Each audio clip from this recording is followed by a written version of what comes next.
Oi, queris. Nós vamos falar agora sobre perfumes que marcaram o século XX e são vendidos até os dias de hoje. A gente já contou aqui um pouquinho a história de Guerlain e daquele rapaz que herdou um nome maravilhoso para um perfume, o Dick, que na verdade era Jacques Guerlain. Jacques Guerlain assumiu a perfumaria em substituição ao seu tio, Aimé, e foi ele que criou coisas fantásticas na perfumaria. Ele fez um perfume para sua esposa que ele amava, amava muito a ela, e ele chamou esse perfume de L'Air Bleu. E L'Air Bleu foi o perfume que ela usou a vida toda. Ela adorava aquele perfume. Ele fez um outro perfume muito lindo para ela, chamado Après l'Ondée, que também é um perfume usado até hoje, mais atalcado, que é um pouco a estrutura que eles gostavam, Guerlinade, mas o que ela usava mesmo era L'Air Bleu. Eu trouxe aqui para vocês verem um eau de toilette, esse aqui, olha, o L'Air Bleu, é um eau de toilette, essa é a caixinha dele. Eu consegui este perfume em 1996.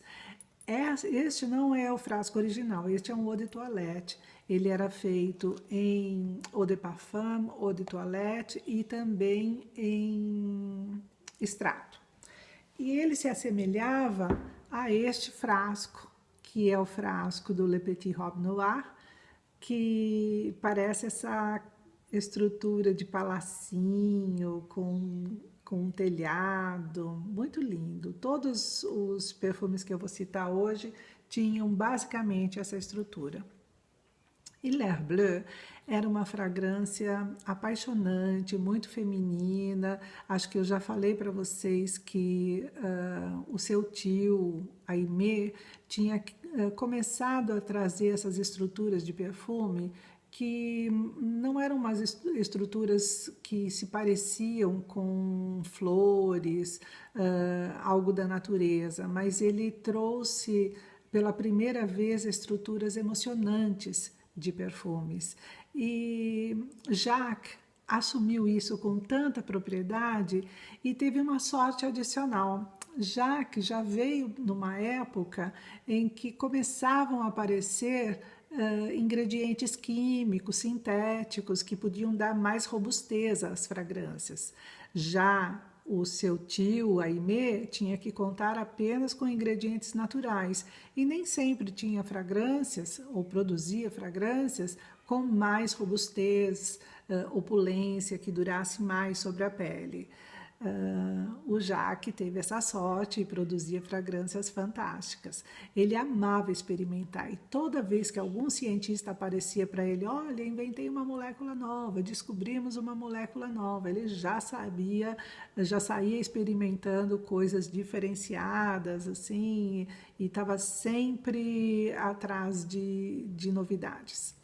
Ele era muito criativo, mas viveu numa época em que não tinha marketing, não tinha direcionamento de briefings, não tinha restrição de custos, não tinha propaganda também para lançar o seu perfume. Então era praticamente um mundo à parte da perfumaria, um mundo livre de criatividade. Acho que era o mundo ideal para qualquer pessoa da arte de criar. A perfumaria é também uma arte. Então, a sua assinatura eram sempre as ervas da Provence, um pouquinho de flores e muitas notas orientais. Tanto é que ele fez o Guerlinade, lembra? A gente já falou sobre isso. E o Guerlinade, essa estrutura, esse acorde DNA de Guerlain, está presente em todas as suas criações. E está presente também em L'Air Bleu. L'Air Bleu é uma fragrância oriental floral. Como um oriental floral, ela tem anis, tem poucas notas de cítricas de saída, tem flor de laranjeira, tem como flores jasmim, rosa ylang, tuberosa, que deixam a fragrância bastante opulenta. E de fundo, aquela composição básica que ele adorava. A vanila, o benjoim, a fava tonka ou cumaru e tem sândalo também. Essa fragrância, L'Air Bleu, é uma fragrância linda até os dias de hoje. Eu, pessoalmente, curto, mas eu não gosto de ylang. É difícil a gente falar que não gosta de alguma coisa, né? O ylang, para mim, ele tem que estar numa composição muito bem feita. O ylang, ele foi muito explorado aqui no Brasil com notas funcionais. Quando a gente fala notas funcionais, são aquelas notas de produtos de limpeza. Então, quando você cheira um ylang original, verdadeiro, ele pode ser muito lindo, rico, mas quando você sente um cheiro de ylang reconstituído, que eu digo é um ylang sintético, ele pode ser ruinzinho. E às vezes eu falo que eu acho que ele tem cheiro de banheiro de rodoviária. E eu sinto muito ylang nessa fragrância. Não é das minhas preferidas, mas ele ainda é lindo, gente. Ah, que coisa bonita. Quando o ylang não está aparecendo demais, ele fica uma fragrância linda. Se você não tem restrição com o ylang como eu tenho, você vai amar essa fragrância. Esta fragrância foi feita em 1912. Era um ano antes da guerra, o mundo estava lindo, maravilhoso, tudo dava certo, tudo era cor-de-rosa. Então essa era uma fragrância que era adorada pelas mulheres. A sua mulher pessoalmente usava, as socialites usavam, eles adoravam essa fragrância. Aí veio a guerra e no pós-guerra tudo mudou. O mundo não era mais como era antigamente. Isso já era nome de música moderna, né? Mas imaginem naquela época, a Primeira Grande Guerra Mundial, que acabou, foi de 1914 até 1918, e ele fez em 1919 Mitsuko. Tem alguns nomes e muitas notas que vocês vão perceber que são orientais, porque são notas de ingredientes muito achados no Oriente. E no começo do século XX, o Oriente começou a se mostrar para o Ocidente.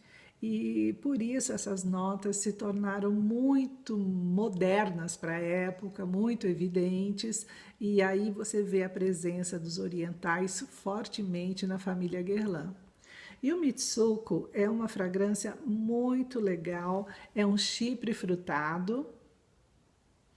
Que delícia! Gente, ele é muito moderno até os dias de hoje. Como um chip moderno, o Mitsuko leva também essa assinatura da Guerlain, o tal Guerlinade, que forma essa estrutura linda de Guerlain, e ele era uma fragrância do pós-guerra. Essa interpretação da melancolia do mundo, de como havia uma memória póstuma do que era a alegria de antes da guerra, parece mostrar um tempo que não volta mais. Gente, isso é interpretação, isso é um pouco de marketing também, um pouco do que as pessoas dizem, mas eu não acho essa fragrância triste. Acho uma fragrância até uma celebração à vida, uma coisa diferenciada, assim, algo que para o início do século XX é muito distinto, é muito diferente para perfumes.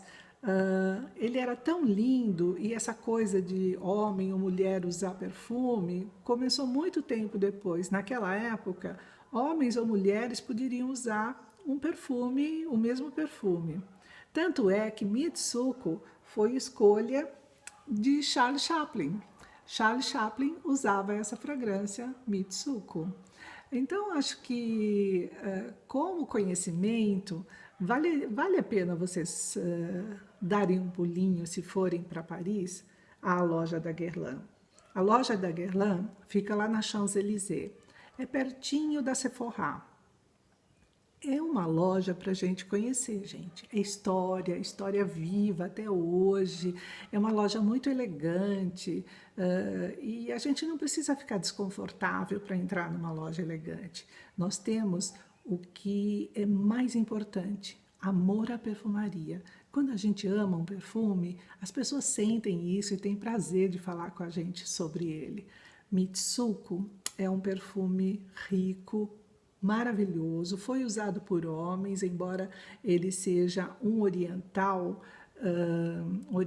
desculpa, um chipre frutado, é uma família muito neutra, eu diria. Ele não é carregado de flores. Como as notas orientais dele são mais marcantes, fica mais fácil qualquer gênero usar essa fragrância. Não precisa ser um homem ou uma mulher. Tá aí, olha, você pode dizer que você usava ou usa o perfume de Charles Chaplin. Chique, né? Gente, esses perfumes são tão fascinantes e todos eles carregam o DNA da marca Guerlain. Lembra do Guerlinade, que a gente já falou? Aquela estrutura que leva bergamota, um pouco de íris, um pouco de rosas, um pouco de sândalo. Tem essa estrutura quente, oriental, com um pouco de frescor, um pouco de flor. Em geral, as flores, elas estão presentes para dar um coração, para dar uma identidade para as fragrâncias, mas elas não são o centro de tudo numa fragrância Guerlain. Os orientais, as notas de vanila, benjoim, a tonka, a fava tonka, são as notas que mais falam alto numa fragrância da Guerlain. E depois a gente finaliza com Jacques Guerlain criando Shalimar. Gente, este não é o Shalimar original, este aqui é o Eau Légère, é uma variante do Shalimar um pouquinho mais leve, tanto é que eles escrevem aqui Light Fragrance, que é uma fragrância mais leve, mas é linda até hoje. Essa fragrância é de 1925 e uma fragrância desejável até hoje. Ela veio depois de Chanel 5 e eu acredito, aqui para mim, que ela veio como resposta ao Chanel 5. Ela é famosa, é vendida, não fez o sucesso de Chanel 5, mas ela tem um pedacinho e um espacinho no nosso coração. Shalimar é linda, vocês têm de conhecer, uma fragrância intensa, gostosa e muito à base de rosas. Rosas é igual Chanel 5. Acho que tem muito a ver. Shalimar é lindo. Gente, esse é um pouquinho da história moderna de Guerlain e acho que aos poucos vocês vão se apaixonar pela marca como eu também me apaixonei. Guerlain é fantástico, faz parte da nossa história e precisa ser conhecido. Um beijo!